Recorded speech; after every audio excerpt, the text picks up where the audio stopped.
All right, let's be real. Everyone and their grandma knows how to ask ChatGPT to write an email or generate meal plans. But if you're watching this, you're probably tired of generic tutorials. You're here to figure out how to actually use ChatGPT like a pro. So let's go over 5 advanced ChatGPT use cases that actually work. No fluff, just actionable ways to get stuff done more effectively. Let's dive in, kicking it off with use case number 1, context cheating. By now, we all know that the more context we share with AI tools, the better the output. But here's the catch. Most people are lazy about this. For example, asking ChatGPT to assume the role of a copywriter will give you decent results. But asking it to assume the role of a copywriter with over 20 years of experience writing compelling sales copy, that's where the magic happens. But thinking of relevant context every single time? That's a lot of work. Here's an embarrassingly simple trick. Copy and paste relevant context from existing sources. For instance, top consulting firms use the SCQA framework to structure presentations. Instead of explaining what SCQA is, Google it, copy an explanation, and paste it right into your prompt. Want to write sales copy? Use the PAS framework. Problem, agitate, solution. Preparing for performance reviews? Bring in the SMART Goals framework. And this trick doesn't just stop at frameworks. I've asked ChatGPT to rewrite articles in the voice of a Google blog by simply pasting one of their actual articles for reference. I've also made it right in the voice of the Wall Street Journal, Reuters, and even the New York Times. Is it creepy? A little. But it works. And get this. I love the author Lee Child, so I Googled Lee Child style of writing, saved a summary of his style, and now whenever I ask ChatGPT to write in his voice, I just paste that context in. Pro tip: if you want to provide an entire web page as context, you can just paste the URL. But heads up, this works better in Google Gemini than ChatGPT. Speaking of Gemini, if you use Google Workspace tools, sign up for my newsletter for insanely actionable weekly tips. Links below. Moving on to use case number 2, convert with intention. Picture this. You're preparing a slide deck, and you stumble across a 128-page industry report on the state of fashion by McKinsey. There's no way you're reading that whole thing. Enter ChatGPT. Instead of asking for a generic summary, give it a clear objective. For example, prepare a business plan for traditional fast fashion companies like Zara to compete against rapidly growing new entrants like Shein. This ensures the output is tailored to your specific goals. You're not just getting bullet points, you're getting an actionable outline for your presentation. And here's a bonus.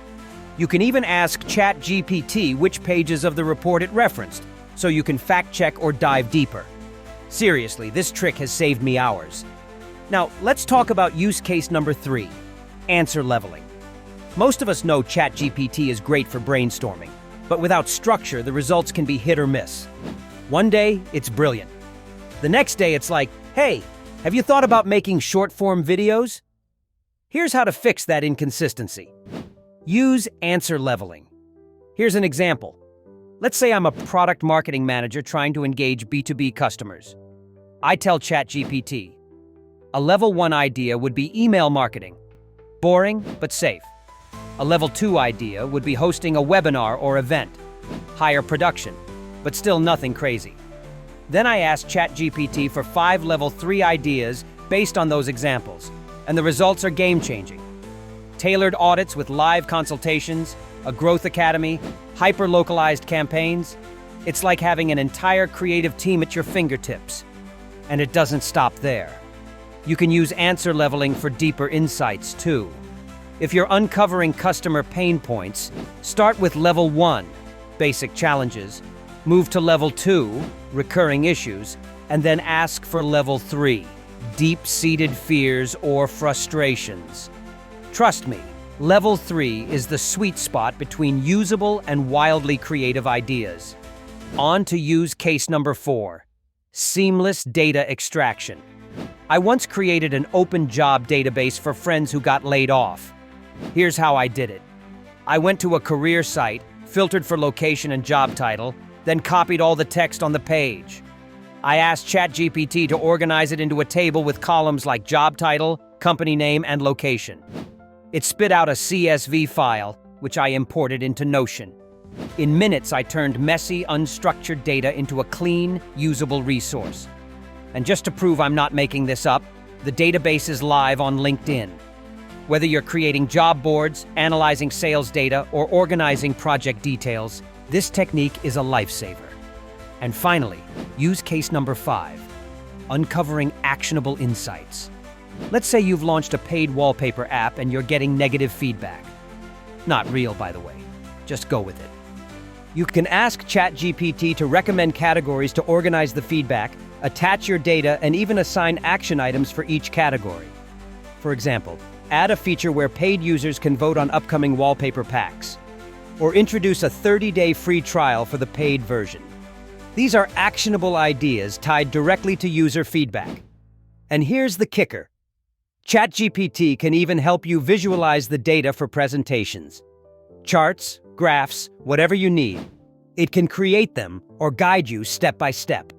So there you have it. 5 advanced ChatGPT use cases to supercharge your productivity, creativity, and workflows. If you want more real-life examples like these, let me know. I've got plenty. In the meantime, check out my AI productivity playlist and don't forget to subscribe. See you in the next video, where we'll probably push AI even further. Have a great one.